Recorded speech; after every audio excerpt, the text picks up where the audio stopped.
ஆண்டவராகிய இயேசு கிறிஸ்துவின் நாமத்தில் அன்பின் வாழ்த்துக்கள். அன்பானவர்கள், எப்படி இருக்கிறீங்க? நல்லா இருப்பீங்கன்னு நம்புகிறேன். நல்லா இருக்கணும். நன்றாக இருப்பதற்காகவே இந்த வார்த்தைகள் பேசப்படுகிறது. நம்முடைய வாழ்க்கையில் பல சந்தர்ப்பங்களில் இருள் நம்மை கவ்வுகிறது. ஒரு வெளிச்சம் இல்லாத வாழ்க்கை, ஒளி இல்லாத தருணங்கள். ஆண்டவர் நம்முடைய வாழ்க்கையினுடைய இருளை மாற்றி நாம் பிரகாசிக்கும்படி அல்லது நம்மை பிரகாசிப்பிக்கும்படி தேவன் உதவி செய்ய விரும்புகிறார். நம்முடைய வாழ்க்கையில் பல தருணங்களில் வெளிச்சமற்று போகின்றோம். இருண்ட சூழ்நிலைகளுக்கு நடுவில் நாம் தடுமாறி குருடர்கள் தடவிக்கொண்டு திரிகிறது போல நாம் பட்டப்பகலிலே தடவிக்கொண்டு திரிகிறோம். கடினமான சூழ்நிலைகளை சந்திக்கின்றோம். சில விடயங்கள் நமக்கு புரிவதே இல்லை. ஏன் இந்த கடின சூழல் என்று நமக்கு புலப்படுவதில்லை. மிகப்பெரிய தடுமாற்றமும் மனவேதனையும் சஞ்சலங்களும் நம்மை வாட்டி வதைக்கத்தான் செய்கிறது. என் அன்பு தேவ பிள்ளைகளே, இந்த அருமையான நாளிலே ஆண்டவர் உங்களுடைய எல்லா கஷ்டங்களையும் எல்லா வேதனைகளையும் மாற்றி நீங்கள் நலமுடன் வாழ உங்களுக்கு உதவி செய்ய விரும்புகிறார். இந்த நாளிலும் மிக பிரபலமான எல்லாருக்கும் தெரிந்த ஒரு வசனத்தை வாக்குத்தத்தமாக உங்களுக்கு வழங்க விரும்புகிறேன். அது என்ன வசனம், என்ன வசனமாக இருக்கும் என்ற கேள்வி உங்களுக்கு வருது இல்லையா? ஏசாயா 60வது அதிகாரம் 1 வசனம். எழும்பி பிரகாசி, உன் ஒளி வந்தது. நம்முடைய வாழ்க்கையில் ஒளி வரணும். கர்த்தராகிய இயேசு கிறிஸ்து இந்த பூமிக்கு வந்தபோது இருளில் இருக்கிற ஜனங்கள் மிகப்பெரிய வெளிச்சத்தை கண்டார்கள், அதாவது ஒளியை கண்டார்கள் என்று நாம் வேதத்தில் வாசிக்கிறோம். நான் உலகத்திற்கு ஒளியாக இருக்கிறேன் என்று கர்த்தரும் சொன்னார். ஆண்டவர் இந்த உலகத்திற்கு ஒளியாக வந்தார். அவருடைய ஒளி அநேக மக்களுடைய வாழ்க்கையில் நல்ல வழியை காண்பித்து கொடுக்கிறது. 1 யோவான் 1வது அதிகாரம் 5வது வசனத்தில் நம்முடைய தேவன் ஒளியாய் இருக்கிறார் என்று வாசிக்கிறோம். அவர் ஒளியாகவே இருக்கிறார். நம்முடைய தமிழகத்தில் ஒரு பெரியவர், அவர் கிறிஸ்தவர் அல்ல, ஆனால் உண்மை தெய்வத்தை கண்டுபிடிப்பதற்கு முயற்சி செய்தவர். அவர் கடவுள் ஜோதியாய் இருக்கிறார் என்று சொன்னார். அருப்பெரும் ஜோதி தனிப்பெரும் கருணை என்பது அவருடைய அசைக்க முடியாத நம்பிக்கை. கடவுள் ஜோதியாகத்தான் இருக்க வேண்டும் என்று அவர் நம்பினார். ஆனால் பைபிள் எத்தனையோ 1000 ஆண்டுகளுக்கு முன்பதாகவே சொல்லிவிட்டது, ஆண்டவர் தான் அந்த ஜோதி, அவர்தான் ஒளி, அவர்தான் வெளிச்சம். இயேசு கிறிஸ்துவை ஒரு மனிதன் நோக்கி பார்க்கிற போது அவனுடைய வாழ்க்கையில் இருக்கிற எல்லா இருளையும் கர்த்தர் மாற்றுகிறார். மிகப்பெரிய வெளிச்சத்தை அவன் காணும்படி கர்த்தர் உதவி செய்கிறார். அருப்பெரும் ஜோதி தனிப்பெரும் கருணை என்ற அந்த மனிதனுடைய அந்த வார்த்தைகள் எனக்கு மிக ஆச்சரியமாக இருந்தது. அவர் வேதாகமத்தை படித்திருந்தாரா என்பதெல்லாம் நமக்கு தெரியாது. ஆனால் உண்மையான இறைசக்தி என்ன என்பதை அவர் கண்டுபிடிப்பதற்கு முயற்சி செய்திருக்கிறார். ஆகவே தேவனாய் கர்த்தர் மாத்திரமே, ஆண்டவராய் இயேசு கிறிஸ்து மாத்திரமே இந்த உலகத்திற்கு ஒளியாய் வந்தவர், வெளிச்சமாய் வந்தவர். அவர் அந்த வெளிச்சத்தில் தான், அந்த ஒளியில்தான் அவர் வசிக்கின்றார். அவர் வாழ்கிறதே அந்த ஒளியில்தான் வாழ்கிறார். 1 தீமோத்தேயு புஸ்தகம் 6வது அதிகாரம் 16வது வசனம் சொல்லுகிறது, சேரக்கூடாத ஒளியிலே அவர் வாசம் பண்ணுகிறாராம். யாரும் கிட்டி சேர முடியாத அந்த ஒளியினிடத்திலே அவர் வாசம் பண்ணுகிறார். யார் அவரை நெருங்க முடியாது. அவர் அக்னிமயமான ஒரு தேவன். யாரும் நெருங்க முடியாத சேரக்கூடாத ஒளியிலே இந்த தெய்வன் வாசம் பண்ணுகிறார். அவர் ஒளியாக இருக்கிறார், ஒளியிலே தான் வாசம் பண்ணுகிறார் என்று அந்த குறிப்பிட்ட வசனம் சொல்லுகிறது. அது மாத்திரமல்ல, இந்த உலகத்திலே வந்த தெய்வம் நம்மை போல கொடானகோடி மக்களை தெரிந்து கொண்டவர் நம்மை அவருடைய ஒளியினிடத்திற்கு வரவழைத்திருக்கிறார். அவருடைய புண்ணியங்களை அறிவிக்கும்படி நம்மை அழைத்திருக்கிறார். 1 பேதுரு புத்தகம் 2வது அதிகாரம் 9வது வசனத்திலே வாசிக்கும் போது அவருடைய ஆச்சரியமான ஒளியினிடத்திற்கு நம்மை வரவழைத்திருக்கிறாராம். அவருடைய நோக்கம் அவர் ஒளியில் இருக்கிறது போல நாம் ஒளியில் இருக்க வேண்டும் என்பதுதான். ஆச்சரியமான ஒளியினிடத்திற்கு அவர் வரவழைத்தார். அற்புதமான ஒளியினிடத்திற்கு அவர் நம்மை வரவழைத்தார், நம்மை கொண்டு வந்தார். இன்னொரு வசனம் சொல்லுகிறது, யோவான் நற்செய்தியினுள் 1ஆம் அதிகாரம் 9வது வசனம், உலகத்தில் வந்து எந்த மனுஷனை பிரகாசிப்பிக்கிற ஒளியே அந்த மெய்யான ஒளி. உலகத்தில் வந்து எந்த மனுஷனையும் பிரகாசிப்பிக்கிறவர், எந்த மனிதனை பிரகாசமாய் இருக்கும்படி செய்கிறவர், அவர்தான் மெய்யான தேவன், அவர்தான் ஆசீர்வதிக்கிற கர்த்தர், அவர்தான் மேன்மையான தெய்வம். எனது அன்பு சகோதர சகோதரிகளே, உங்கள் வாழ்க்கையில், உங்களுடைய ஜீவிதத்தில் ஆண்டவர் வெளிச்சத்தை, ஒளியை தந்து உங்களை ஆசீர்வதிப்பார். நீங்கள் சுகித்திருக்கும்படி கர்த்தர் செய்வார். இன்னும் கூட ஒரு வசனம் சொல்லுகிறது, கொலோசியர் புஸ்தகம் 1ஆம் அதிகாரம் 12வது வசனத்தில், அவருடைய பரிசுத்தவான்கள் அவருடைய ஒளியில் இருப்பார்கள். நல்லா கவனியுங்கள், நம்முடைய ஆண்டவர் ஒளியிலே வாசம் பண்ணுகிறார். அவர் ஒளியாகவே தான் இருக்கிறார். ஆக அவருடைய பரிசுத்தவான்களும் ஒளியிலே வாசம் பண்ணுகிறார் என்று கொலோசியர் 1:12 வாசிக்கிறோம். நம்மையும், அவரால் தெரிந்து கொள்ளப்பட்ட நம்மையும் அந்த ஆச்சரியமான ஒளியினிடத்திற்கு வரவழைக்கிறார். நம்மை அந்த வெளிச்சமாக பிரகாசிப்பிக்க பண்ணும்படி ஆண்டவர் நம்மை தெரிந்து கொண்டு நமக்கு உதவி செய்கிறார். ஆகவே இருளுக்குள்ளே நாம் இருப்பதற்கு அழைக்கப்படவில்லை.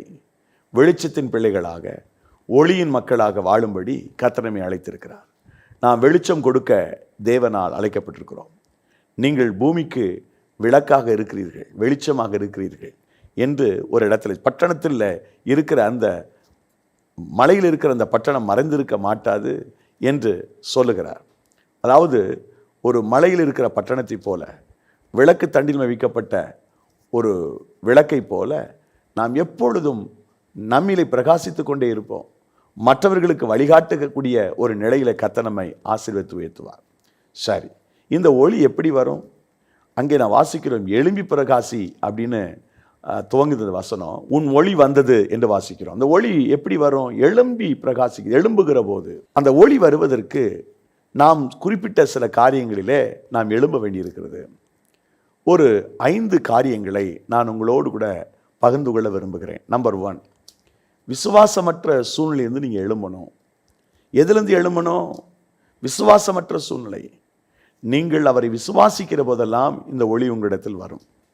விசுவாசம் செத்துப்போனால், விசுவாசத்திலே நீங்கள் விசுவாசத்தை விட்டுவிட்டால், அவநம்பிக்கையுள்ளவர்களாக இருப்பீர்களே ஆனால் உங்கள் வாழ்க்கையில் இருள் தாண்டவம் ஆடும். இருளின் சக்தி உங்களோடு போராடும்.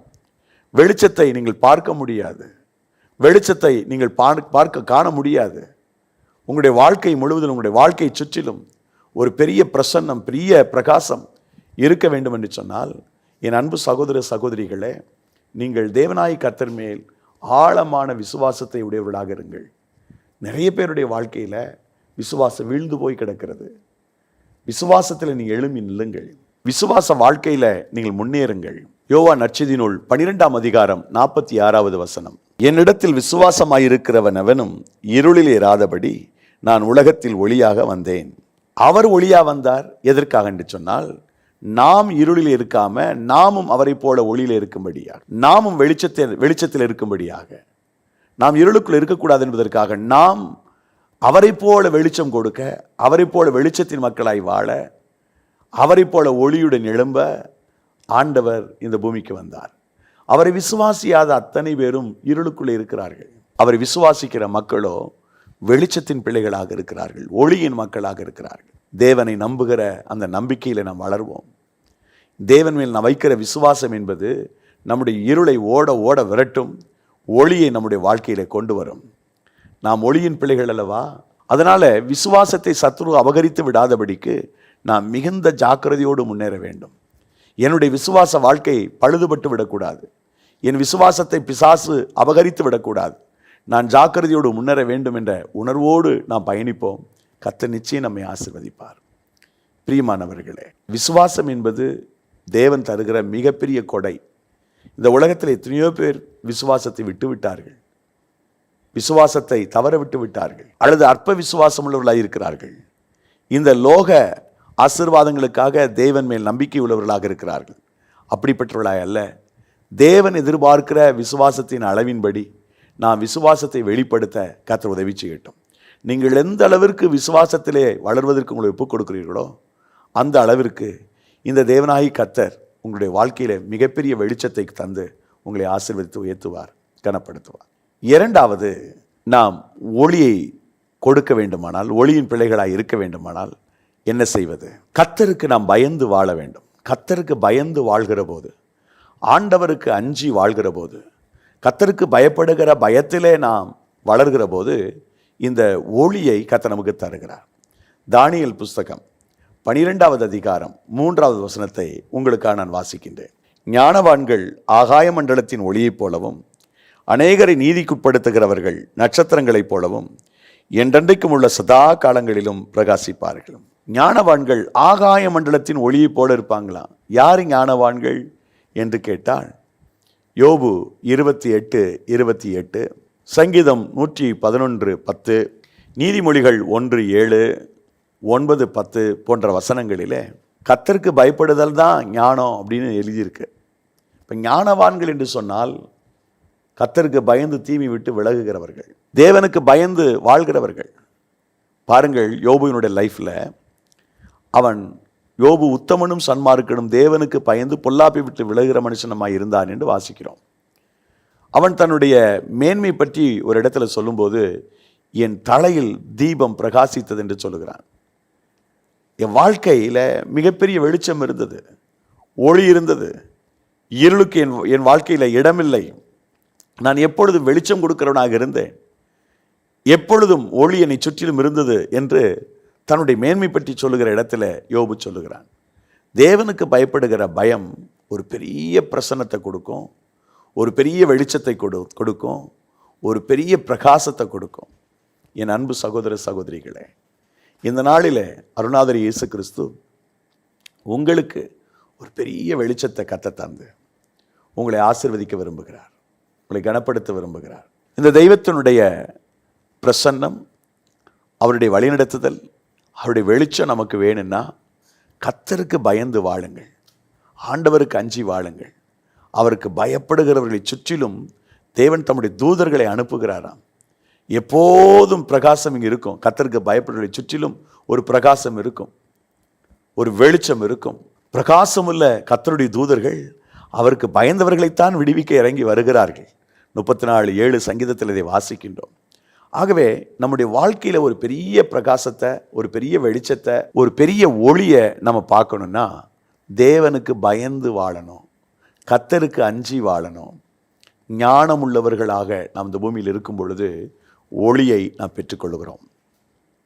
மூன்றாவதாக, தேர்ட் பாயிண்ட், இந்த ஒளியை பெற்றுக்கொள்வதற்கு மூன்றாவதாக என்ன செய்ய வேண்டும்? தேவன் நமக்கு தந்திருக்கிற கற்பனைகளை, கட்டளைகளை நாம் பின்பற்றும் போது, கடைபிடிக்கும் போது தேவன் நம்முடைய வாழ்க்கையில் ஒளியை தருகிறார். 1 யோவான் நிருபம் 2வது அதிகாரம் 8வது வசனம், மேலும் நான் புதிய கற்பனையையும் உங்களுக்கு எழுதுகிறேன், இது அவருக்குள்ளும் உங்களுக்குள்ளும் மெய்யாய் இருக்கிறது. ஏனென்றால் இருள் நீங்கி போகிறது, மெய்யான ஒளி இப்பொழுது பிரகாசிக்கிறது.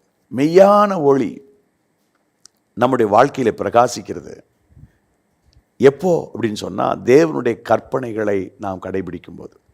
பழைய ஏற்பாட்டில் ஒரு வசனத்தில் வாசிக்கிறோம் இல்லையா, சங்கீதத்தில் 119, 105, உடைய வேதம் என் கால்களுக்கு தீபமும் என் பாதைக்கு வெளிச்சமாக இருக்கிறது.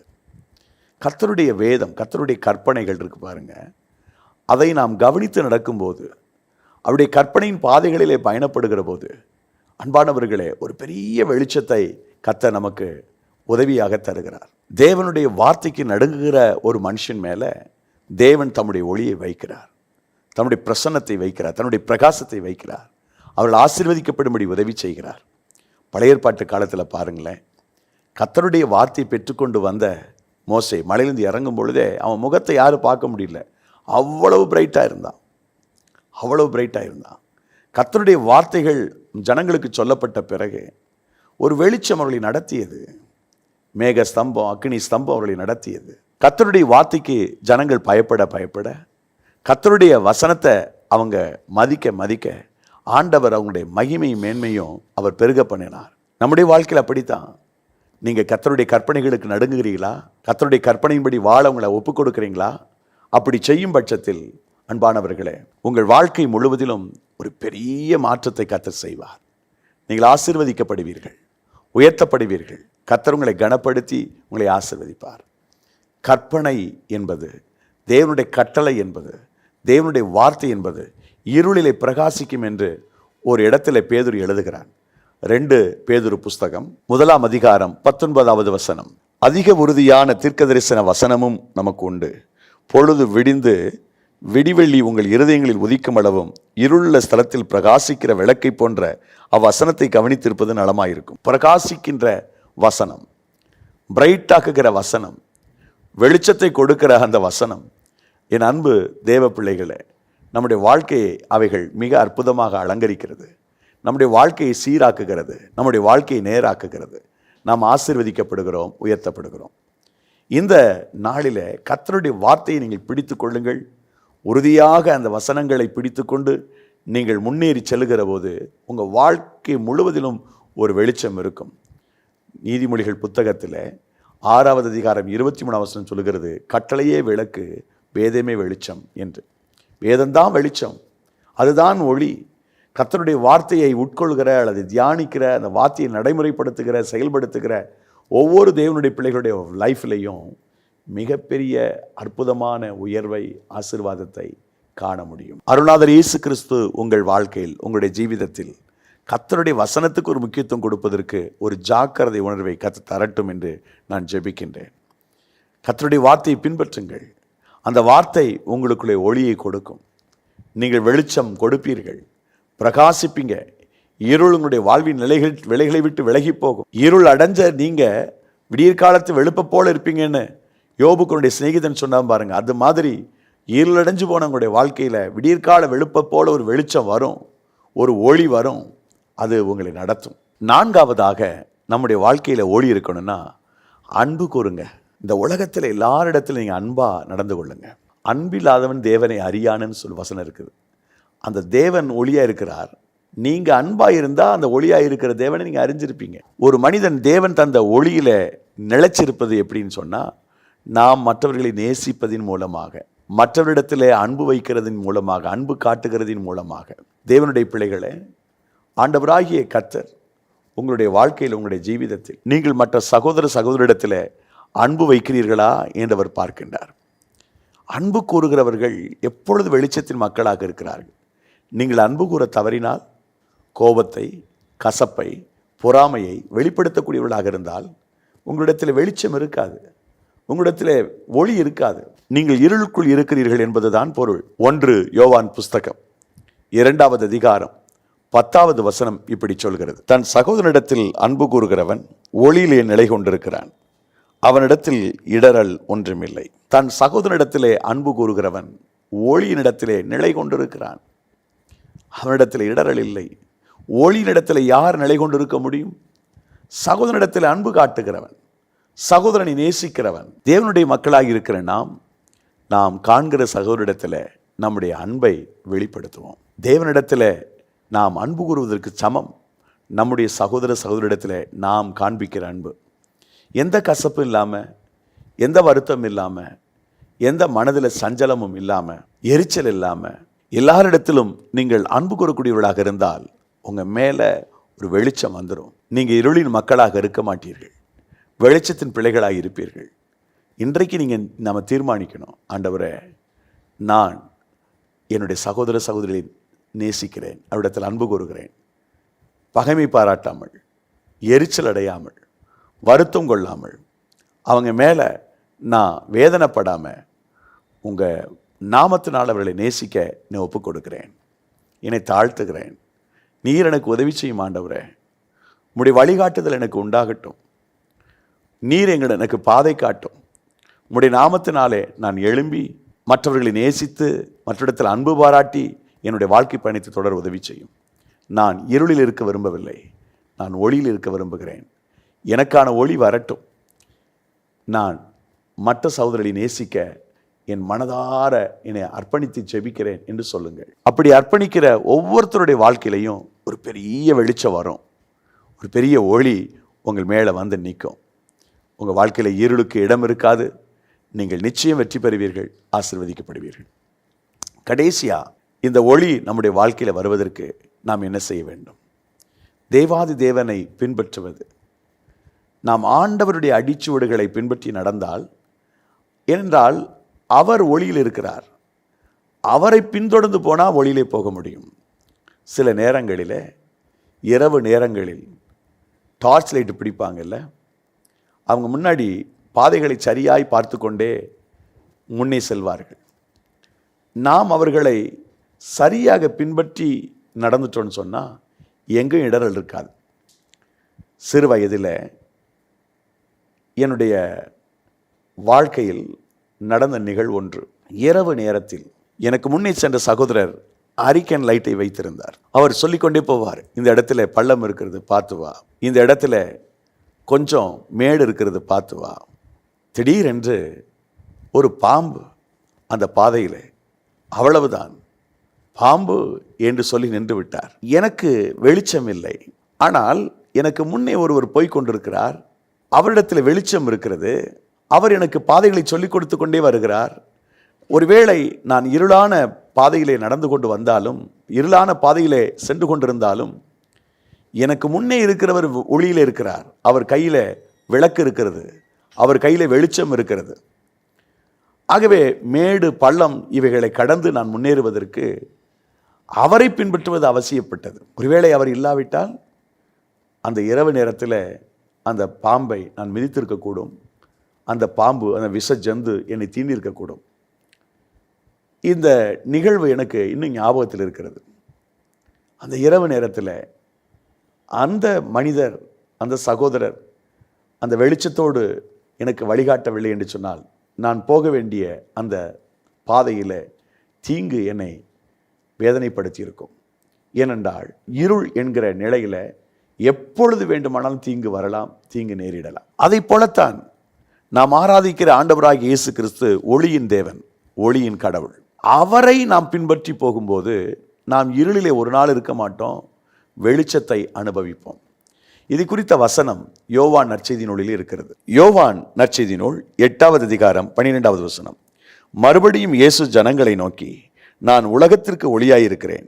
என்னை பின்பற்றுகிறவன் இருளிலே நடவாமல் ஜீவ ஒளி அடைந்திருப்பான். அவர் உலகத்திற்கு ஒளியாயிருக்கிறார். நாம் இருளில் அகப்படாமல் ஜீவ ஒளியை நாம் பெற்றுக்கொள்வதற்கு, நாம் நம்முடைய ஒளியை சுதந்திரிப்பதற்கு அவரை பின்பற்றுவது அவசியப்படுகிறது. ஒரு லைட்டை கொண்டு போகிற ஒரு மனிதனை பின்பற்றுகிற போது நான் வெளிச்சத்தில் நடக்கிறவனை போலத்தான் உணர்கிறேன். எனக்கு இடரல் இருப்பதில்லை, எனக்கு பிரச்சனை இருப்பதில்லை. அவர் கையில் வைத்திருக்கிற வெளிச்சம் எனக்கும் பாதை காட்டுகிறது. அவரை பின்பற்றுவதன் மூலமாக நானும் பாதையை பெற்றுக்கொள்கிறேன், இடரல் இல்லாமல் பிரயாணம் செய்கிறேன். நம்முடைய தேவன் முற்றிலும் வெளிச்சமானவர், ஒளியானவர். அவரை பின்தொடர்கிற போது அவருடைய ஒளி உங்கள் மேல் வரும். உங்களுடைய வாழ்க்கையில் இடரல் இருக்காது, உங்களுடைய வாழ்க்கையில் பிரச்சனை இருக்காது, கஷ்டங்கள் இருக்காது. மிக அற்புதமாக நீங்கள் பயணப்படுவீர்கள். மிக அற்புதமாக கர்த்தர் உங்களை நடத்தி கொண்டு போவார். வெற்றி பெறுவதற்கு நேர்த்தியாய் உங்களை ஆண்டவர் வழிநடத்துவார். தேவனாய் கர்த்தர் தம்முடைய மகோன்னத பிரசன்னத்தினால், ஆசீர்வாதத்தினால் நம்மை நிரப்புவதற்கு போதுமானவராக இருக்கிறார். அவர் ஒளியில் இருக்கிறது போல நாம் ஒளியில் இருக்க வேண்டும் என்பது மிக மிக முக்கியமானது. ஆகவே அவரை பின்பற்றுகிற அந்த வாழ்க்கை, இயேசு கிறிஸ்துனுடைய அடிச்சுவடை பின்பற்றி போகிற அந்த வாழ்க்கை நமக்கு வேண்டும்.